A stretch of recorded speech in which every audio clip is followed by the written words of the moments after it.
जय हिंद। स्वागत है आप सभी का अनस्टॉपेबल जीएस क्लासेस में। आज के इस वीडियो में हम लोग समझेंगे पादप हार्मोन और खरपतवार के बारे में।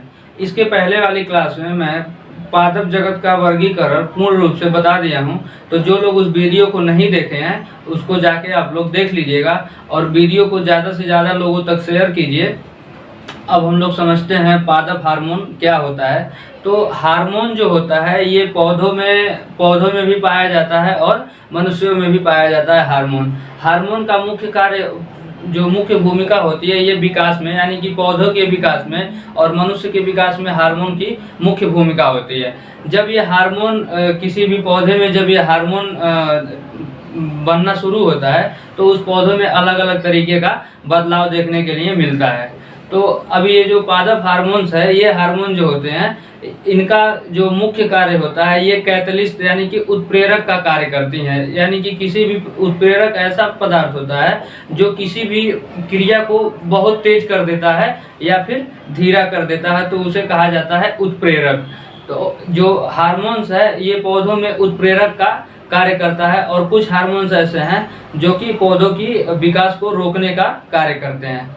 तो अब हम लोग समझेंगे कि ये जो पादप हार्मोन्स है, पादप हार्मोन जो है ये पादप हार्मोन का मुख्य कार्य कैटलिस्ट का होता है, यानी कि वृद्धि जो इसमें होने वाली विकास है उसको तेजी से कर देगा या फिर उसे रोक देगा विकास को। तो हार्मोन जो होते हैं दो प्रकार के होते हैं, एक को वृद्धि प्रवर्धक कहा जाता है और दूसरे को वृद्धि रोधी हार्मोन के नाम से जाना जाता है। तो ये जो वृद्धि प्रवर्धक हार्मोन्स हैं ये पौधे के केवल विकास को बढ़ाएंगे, यानी विकास की जो पौधे की प्रक्रिया होगी उसको ये तेजी से करेंगे।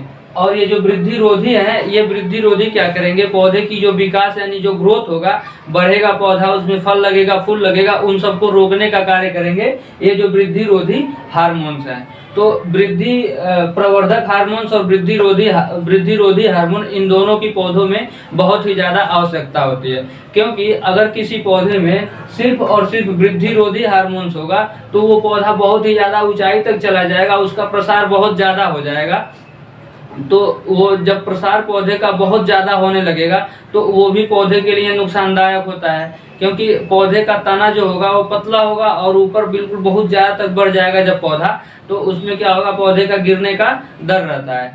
और ये जो वृद्धि रोधी हार्मोन्स है, जब ये किसी पौधे में बहुत ज़्यादा हो जाएगा वृद्धि रोधी हार्मोन्स, तो उस पौधे का विकास ही नहीं होगा और वो पौधा जो होगा वो बौना पौधा हो जाएगा, उसमें फूल नहीं लगेंगे, फल नहीं लगेंगे। तो इस प्रकार से वृद्धि रोधी हार्मोन और वृद्धि प्रवर्धक हार्मोन दोनों का पौधों में बैलेंस रहना बहुत ही ज़्यादा जरूरी होता है। तो अब हम लोग पहले समझते हैं कुछ वृद्धि रोधी हार्मोन्स के बारे में। तो जो ये वृद्धि रोधी हार्मोन में सबसे पहला हार्मोन है वो है जिब्रेलिन हार्मोन। जिब्रेलिन हार्मोन जो होता है ये पौधे में अंकुरण से लेकर के और उसके लास्ट तक जो उसकी वृद्धि होती है पौधे के, वहां तक जिब्रेलिन हार्मोन कार्य करता है। यानी कि पौधे का जो मुख्य हार्मोन जिब्रेलिन हार्मोन होता है और ये अंकुरण से लेकर के वृद्धि नियंत्रण तक का कार्य करता है जिब्रेलिन हार्मोन।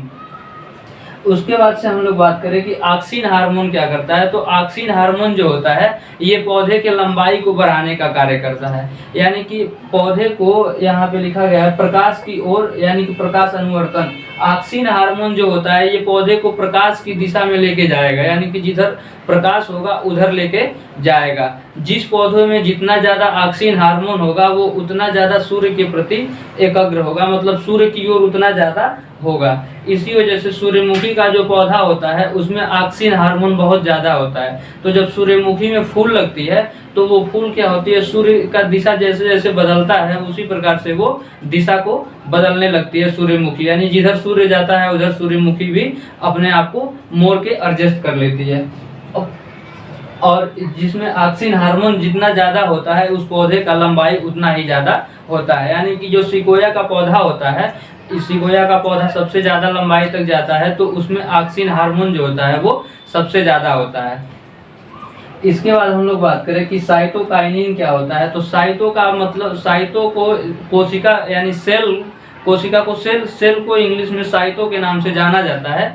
साइटो यानी कि जो विज्ञान की भाषा होती है उसमें सेल को साइटो कहा जाता है, तो उसी से बना हुआ है साइटोकाइनिन। साइटोकाइनिन जो पौधे में हार्मोन्स पाया जाता है ये कोशिका विभाजन में कार्य करता है। कोशिका विभाजन क्यों जरूरी है? क्योंकि जब पौधा छोटा होता है तो उसमें कम कोशिका की जरूरत होती है। जैसे जैसे पौधा बड़ा होता जाता है उसमें कोशिकाओं की संख्या बढ़ती हुई चली जाती है।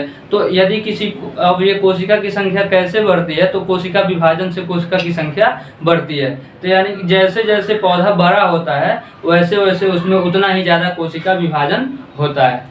तो कोई भी पौधे में अगर कोशिका विभाजन नहीं होगा तो उस पौधे का संपूर्ण विकास नहीं होगा, यानी कि उसका ग्रोथ नहीं होगा। ग्रोथ होने के लिए कोशिका विभाजन का होना बहुत ही ज़्यादा जरूरी होता है। उसके बाद से फ्लोरिजेंस जो है, फ्लोरिजेंस हार्मोन जो है ये पौधों में फूल खिलाने का कार्य करता है। यानी कि पौधों में जिन पौधों में फूल खिलता है उन पौधों में फ्लोरिजेंस हार्मोन पाया जाता है। जिसमें फ्लोरिजेंस हार्मोन नहीं पाया जाएगा उन पौधों में फूल नहीं खिलेगा। जैसे जो थैलोफाइटा संघ के पौधे होते हैं उसमें न तो फूल लगता है और न ही बीज बनता है, तो उन पौधों में फ्लोरिजेंस हार्मोन नहीं पाया जाता है, जिसकी वजह से वहाँ पे फूल नहीं लगता है और बीज नहीं बनता है। फ्लोरिजेंस हार्मोन की वजह से जब फूल नहीं लगेगा तो फल कहाँ से बनेगा, जिसकी वजह से बीज और फूल नहीं बनते हैं फ्लोरिजेंस हार्मोन की कमी की वजह से। उसके बाद हम लोग बात करें कि ट्राउमैटिन जो हार्मोन है, ट्राउमैटिन हार्मोन पौधे के घाव भरने में काम आता है। जब पौधे के किसी भी भाग पे या फिर उस पर किसी तरीके से काट दिया जाए पौधे को या फिर उसके छाल को छील दिया जाए, तो जब पौधे के छाल को छील देंगे तो उसमें क्या होगा कि वहाँ पे कुछ लासा टाइप का पदार्थ बन जाता है, वहाँ चिपचिपा हो जाता है। और आप जैसे मतलब वहाँ पे मान लीजिए किसी पेड़ के तने को थोड़ा सा काट के और छोड़ दिया गया, तो वहाँ पे देखेंगे 1-2 घंटे में तो वहाँ पे चिपचिपा पदार्थ लासा टाइप का गोल टाइप का हो जाता है। हाथ से उसको जब ऐसे आप छुएंगे तो हाथ पे आपके लग जाएगा। तो वहाँ पे क्या होता है कि जो ट्राउमैटिन हार्मोन है वो वहाँ पे निकलने लगता है, इसका स्रावर वहाँ पे होने लगता है, जिसकी वजह से पौधे अपना घाव भर पाते हैं और वहाँ पे गांठ का निर्माण कर लेते हैं पौधे। जहाँ पे पौधे पे आप काट देंगे वहाँ पे एक छोटी सी गांठ बन जाती है।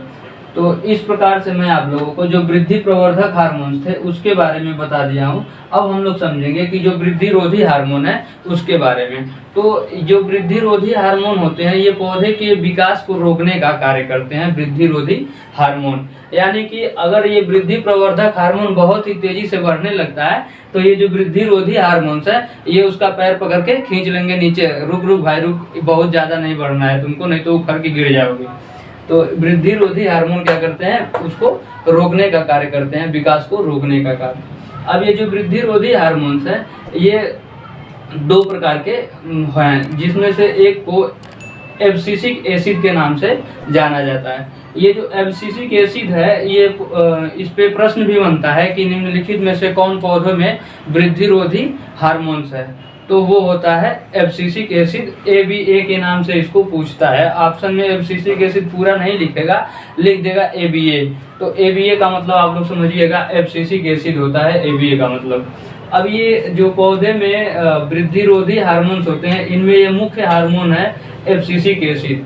एब्सिसिक एसिड के बारे में अभी रेलवे के पेपर में भी पूछा हुआ था कि निम्नलिखित में से कौन वृद्धि रोधी हार्मोन्स है, तो एब्सिसिक एसिड है। अब ये मुख्य वृद्धि रोधी हार्मोन होता है, ये कहाँ पे रोकता है वृद्धि को, तो पौधे के अंकुरण से लेकर के और कोशिका विभाजन तक सबको ये रोकने का कार्य करता है। यानी ये जो कद का निशान लगते हैं, इसका कद का निशान लगाए हुए हैं क्रॉस वाला, तो इसका मतलब है कि रोकने का कार्य करता है। यानी कि वृद्धि को रोकेगा, अंकुरण को रोकेगा और कोशिका विभाजन को रोकने का कार्य करेगा। एक तरीके से संपूर्ण रूप से ये वृद्धि रोधी हार्मोन वृद्धि को रोकने का कार्य करता है। और दूसरा है एथिलीन। एथिलीन क्या होता है, ये फलों को पकाने वाला एक हार्मोन्स है। यानी कि जब पौधे में फल लग जाता है तो उसको पकाने, फल को तो कच्चा हम लोग खाएंगे नहीं, तो उसको पकाने के लिए फलों में एथिलीन हार्मोन स्रावित होता है, जो कि गैस के रूप में होता है। एथिलीन हार्मोन केवल व केवल एक मात्र एक ऐसा हार्मोन है जो गैस के रूप में पाया जाता है पौधों में। अब हम लोग अगर देखें कि एथिलीन हार्मोन से फल किस प्रकार से पकते हैं, तो जैसे हम आपको आम को पकाने का तरीका बताते हैं। यहाँ पे आम कैसे पकता है।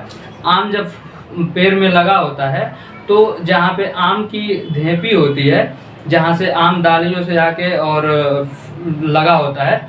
जैसे अगर हम ये आम बनाएं तो ये आम है और यहाँ पे क्या होता है, ये जो गुठली यहाँ पे जो ये दंती आई होती है आम की, तो यहाँ पे होता है एथिलीन।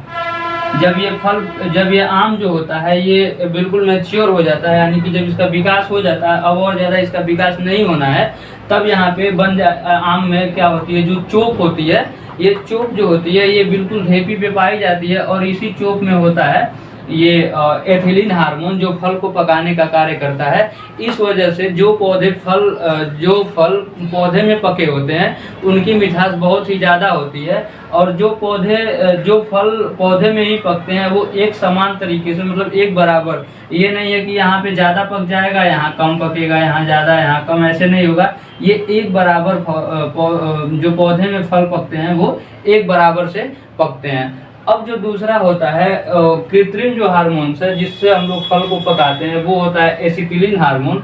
एसिटिलीन जो होता है, एसिटिलीन गैस जो होती है, ये कृत्रिम रूप से फलों को पकाने के काम में आती है। तो इसमें क्या होता है कि फलों को, अब मान लीजिए कि कोई बागानी लगा हुआ है तो वो वेट तो नहीं करेगा कि अब फल मेरा पकेगा तब मैं ले जाके उसको बेचूंगा। तो वो क्या करते हैं कि जब फल का विकास पूर्ण रूप से हो जाता है, अब और ज़्यादा बढ़ने वाला नहीं रहता है फल, तो उसको तोड़ देते हैं, और तोड़ने के बाद से जो एसिटिलीन गैस जो है, एसिटिलीन को क्या करते हैं, कार्बन डाइऑक्साइड, कैल्शियम कार्बोनेट और जल के साथ क्रिया कराने पे एसिटिलीन गैस बनती है। तो एसिटिलीन गैस बनती है जिससे फलों को पकाया जाता है। तो इस प्रकार से जो फलों में क्या करते हैं, एसिटिलीन गैस को लगा देते हैं और उससे फल पक जाते हैं। तो इस प्रकार से जो कृत्रिम रूप से जब हम फल को पकाते हैं तो वो फल बहुत अच्छे से नहीं पकते हैं, उनको पकने में काफ़ी मतलब कहीं से ज़्यादा पक जाएगा। जैसे मान लीजिए एसिटिलीन गैस अगर यहाँ पे ज़्यादा लग गया कैल्शियम कार्बाइड, तो यहाँ पे फल ज़्यादा पकेगा, यहाँ पे कम लगा तो यहाँ पे कम पकेगा। तो इसमें करते ऐसे हैं कि जो कैल्शियम कार्बाइड होती है उसको, कैल्शियम कार्बाइड को छोटा छोटा टुकड़ों में तोड़ के और क्या करते हैं, कागज वगज में लपेट के फलों के बीच में डाल दिया जाता है। तो ये वातावरण से नमी को लेते हैं जिसकी वजह से एसिटिलीन गैस बन जाती है, नमी की वजह से। और कैल्शियम कार्बाइड नमी में पानी होगा तो पानी से क्रिया करके वो एसिटिलीन गैस बन जाती है और फलों के बीच में वो गैस घूमती रहती है, जिसकी वजह से फल पकते रहते हैं। तो जहाँ पे एसिटिलीन गैस ज़्यादा मात्रा में पहुँचती है वहाँ पे फल जल्दी पक जाता है, और जहाँ कम मात्रा में पहुँचती है वहाँ पे फल कम मात्रा में पकता है। तो इस प्रकार से एसिटिलीन से फलों को पकाया जाता है।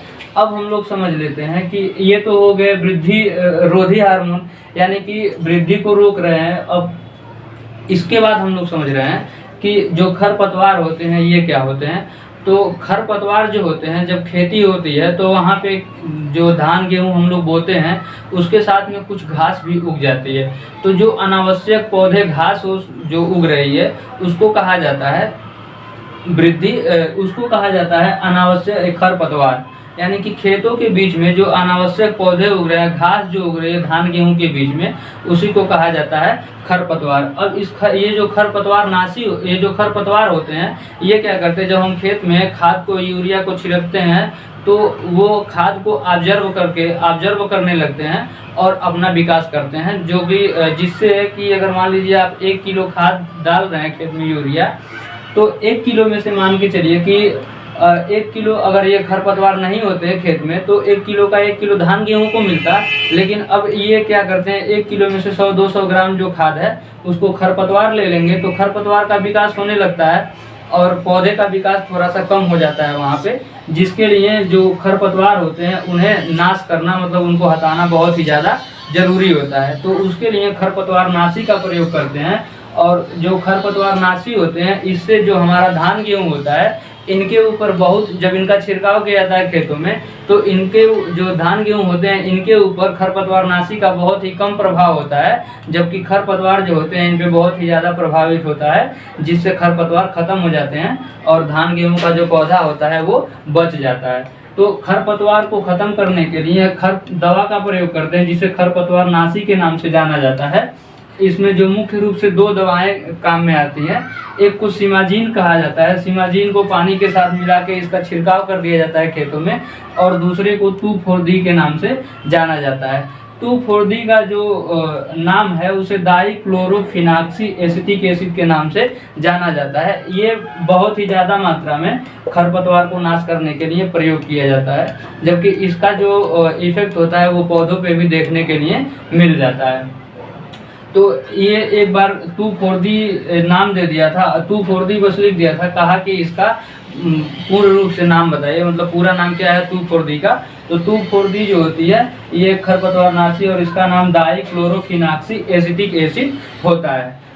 खेतों में बहुत ही ज़्यादा इसका प्रयोग किया जाता है, जहाँ पे सब्जी उगाई जाती है वहाँ उस खेत में बहुत ही ज़्यादा इसका प्रयोग करना पड़ता है, जिसकी वजह से खरपतवार खत्म हो जाते हैं। तो अब इस प्रकार से उम्मीद है आप लोगों को कि हार्मोन और खरपतवार के बारे में पूर्ण रूप से आपको समझ में आ गया होगा। और अभी भी आप लोगों को कहीं पे डाउट है तो आप हमसे कमेंट में पूछ सकते हैं, मैं उसे बताने का प्रयास करूंगा। और वीडियो आप लोगों को अच्छा लगे तो चैनल को ज़्यादा से ज़्यादा सब्सक्राइब कीजिए, लाइक कीजिए और दूसरे बच्चों तक शेयर कीजिए। अब मिलेंगे हम अगले वीडियो में। जय हिंद।